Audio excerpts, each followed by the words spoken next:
बहुत समय पहले की बात है। सोनपुर नाम का एक गांव था।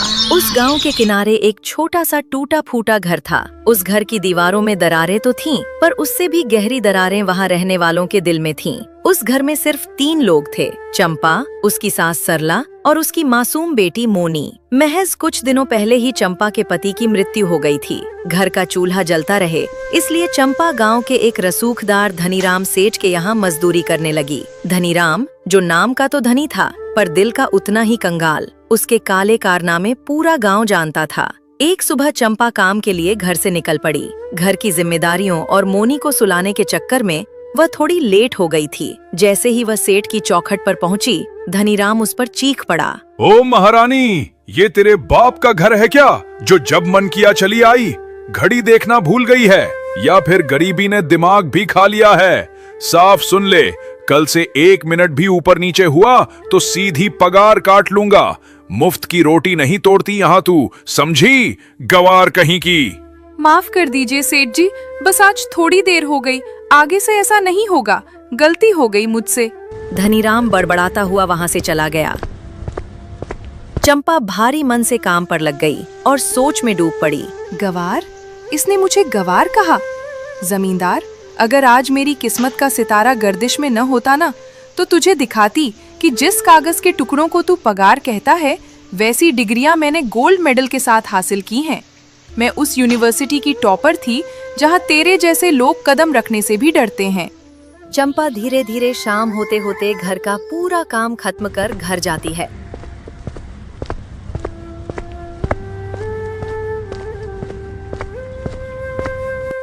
बिटिया, ये सब देखकर मेरा कलेजा मुंह को आता है। कहाँ तूने बड़े बड़े सपनों के साथ हाथ में कलम पकड़ी थी, और कहाँ आज दूसरे के घर की धूल साफ कर रही है। ये क्या दिन दिखा दिए उस विधाता ने। मुझे माफ कर दे बहू, मैं इस उम्र में भी लाचार हूँ। तुझे वो सुख और सम्मान नहीं दे पाई जिसकी तू हकदार थी। अब ये सब बोलकर खुद को छोटा मत कीजिए माँ। भगवान ने तो मेरा सबसे बड़ा सुख, मेरा सुहाग, पहले ही छीन लिया। अब ये छोटी मोटी तकलीफें क्या बिगाड़ेंगी मेरा? ये झाड़ू पोछा मेरी लाचारी नहीं, मेरी बेटी के भविष्य की नींव है माँ। बस आप हिम्मत मत हारिए।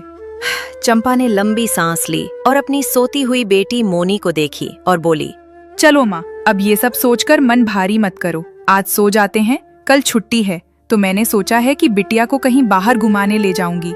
बहुत दिनों से वो इसी 4 दीवारी में कैद है, थोड़ा उसका मन भी बहल जाएगा। सरला ने जल्दी से पल्लू के छोर में बंधे कुछ मुड़े तुड़े नोट निकाले और चंपा के हाथ पर रख दिए। मेरे पास पेंशन के कुछ थोड़े बहुत पैसे बचे हैं, इन्हें रख ले बिटिया। मना मत करना, ये मेरी मोनी के लिए है। उसे बाहर ले जाना और जो कुछ भी उसे पसंद हो जी भर के खिलाना। उसके चेहरे की मुस्कान ही हमारी असली कमाई है। ठीक है माँ, आपकी बात नहीं टालूंगी। आप भी आराम कीजिए। अगली सुबह सूरज की पहली किरण के साथ ही चंपा अपनी 15 साल की बेटी मोनी को लेकर बाजार की तरफ निकल पड़ी। मोनी के चेहरे पर एक अजीब सी खुशी थी। आखिर बहुत दिनों बाद वो घर से बाहर निकली थी। बाजार के रास्ते में ही एक चमकता दमकता चाइनीज ढाबा था, जहां से मैगी, नूडल्स और चाउमीन की खुशबू हवाओं में तैर रही थी। 15 साल की मासूम मोनी उस खुशबू को सूंघ कर ठहर गई। उसने अपनी माँ का आंचल खींचा और बड़ी उम्मीद से उसकी तरफ देखा। माँ, देखो ना, कितनी अच्छी महक आ रही है। माँ, मुझे मैगी खानी है, प्लीज माँ, दिला दो ना। ठीक है मेरी बच्ची, आज तेरी हर जिद पूरी होगी। चल ढाबे पर चलते हैं। चंपा मोनी को लेकर काउंटर पर पहुंची।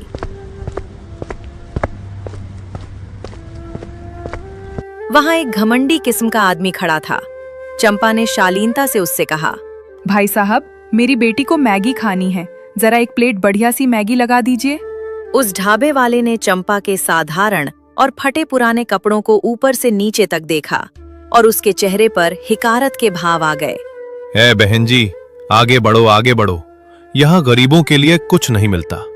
इस ढाबे का जो मालिक है ना, उसने साफ कह रखा है कि यहाँ गरीबों को कोई सेवा नहीं दी जाएगी।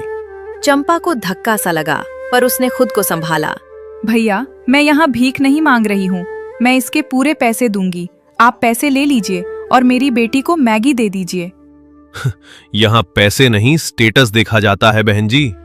अगर आज मैंने तुम जैसी गरीब को यहां बिठाकर खिला दिया और मेरे किसी अमीर ग्राहक ने देख लिया तो वो यहां आना बंद कर देंगे, मेरा धंधा चौपट हो जाएगा।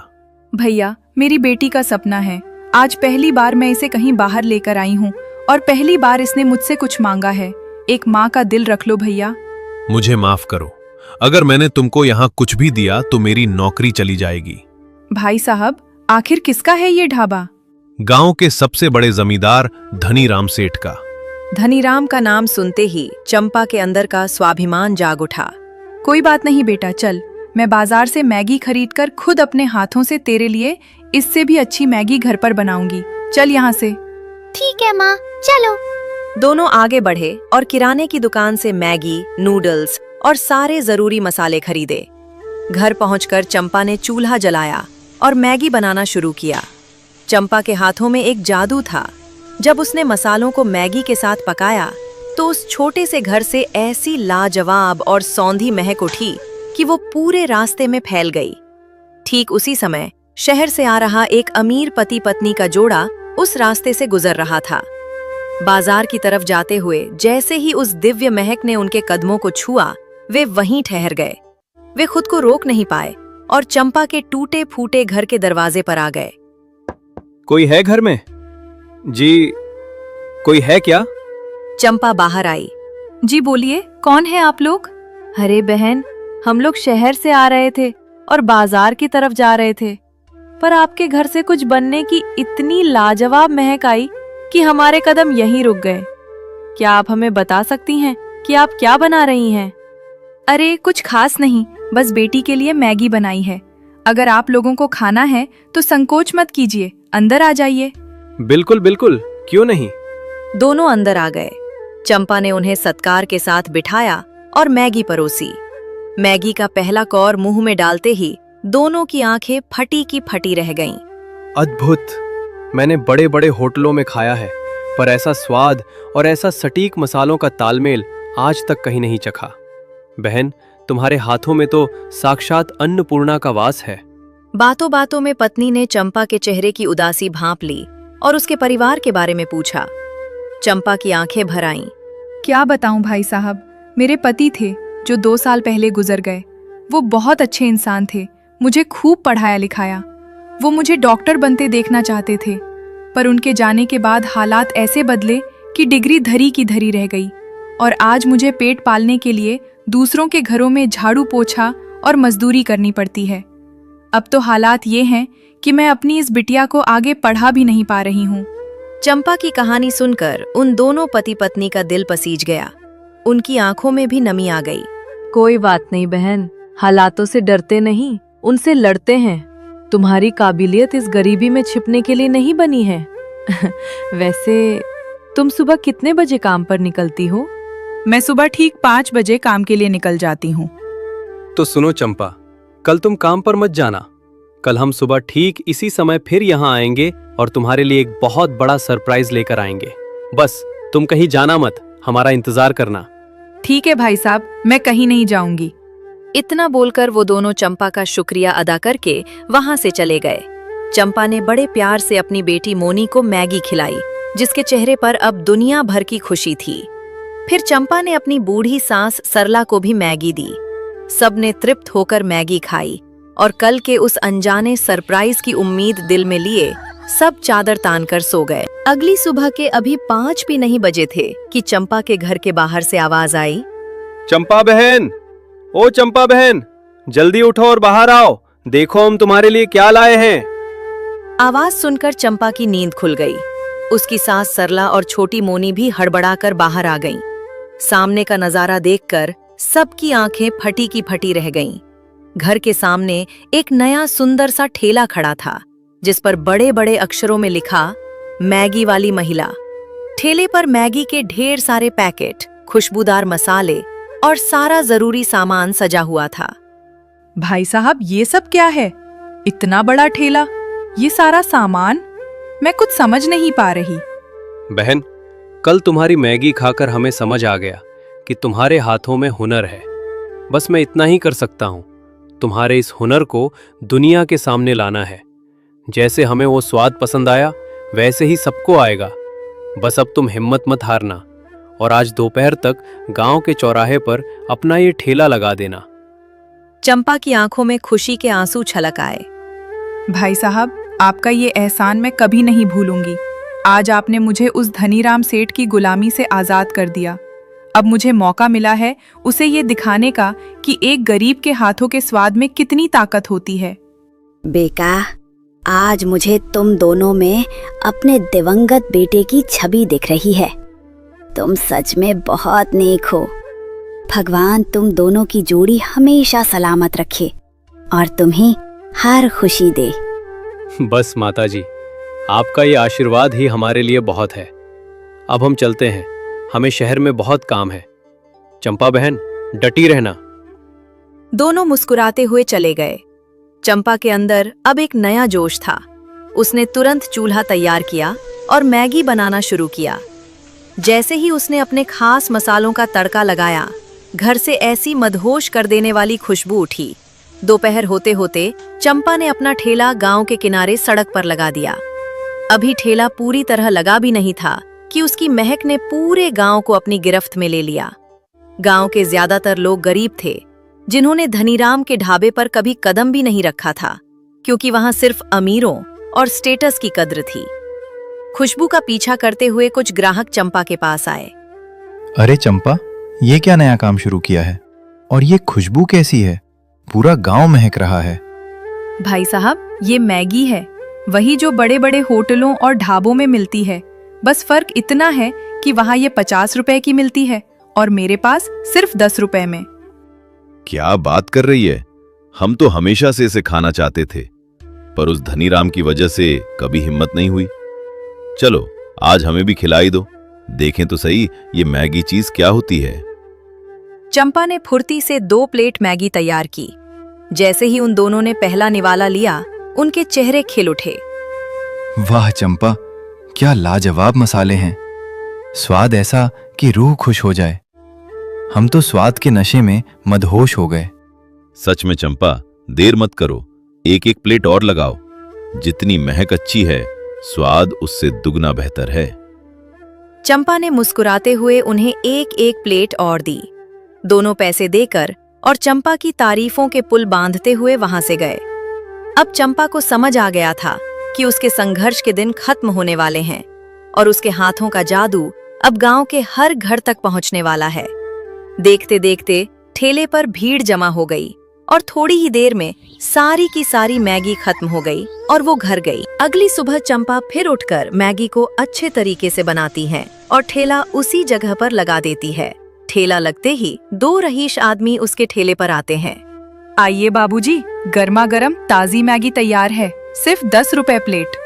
सिर्फ 10 रुपए? खुशबू तो लाजवाब है। चलो हमारे लिए 2 प्लेट लगाओ। चंपा ने फुर्ती से 2 प्लेटें तैयार की और उनके सामने पेश किया। जैसे ही करोड़ीमल ने पहला चमचा मुंह में डाला, उसकी आंखें फटी की फटी रह गईं। अद्भुत, अविश्वसनीय। माखनलाल, ऐसा स्वाद आज तक कहीं नहीं चखा। हाँ भाई, स्वाद तो ऐसा है कि बंदा उंगलियां चाटता रह जाए। लो बहन, ये तुम्हारे पैसे और ये ऊपर से इनाम। माफ कीजिएगा बाबूजी, मैं सिर्फ अपनी मेहनत की कीमत लेती हूँ, इनाम या खैरात नहीं। दोनों रईस चंपा के इस स्वाभिमान और स्वाद के कायल हो गए। वे पैसे देकर सीधे धनीराम सेठ के आलीशान ढाबे की तरफ बढ़ गए। आइए सेठ जी, बैठिए। आज हमारे शेफ ने खास शाही नूडल्स तैयार किए हैं। कितनी प्लेटें लगवाऊं? रहने दो धनीराम, तुम्हारे इस शेफ और नूडल्स में अब वो दम नहीं रहा। तुम्हारे कारीगरों में वो हुनर ही नहीं है। क्या आप लोग ये क्या कह रहे हैं? भला इस गांव में ऐसा कौन है जो मेरे मुकाबले का खाना बना सके? गांव के किनारे एक महिला ने मैगी का ठेला लगाया है, हम वहीं से खाकर आ रहे हैं। तुम्हारी 50 रुपए वाली मैगी उसके 10 रुपए वाले स्वाद के सामने बिल्कुल फीकी है। क्या?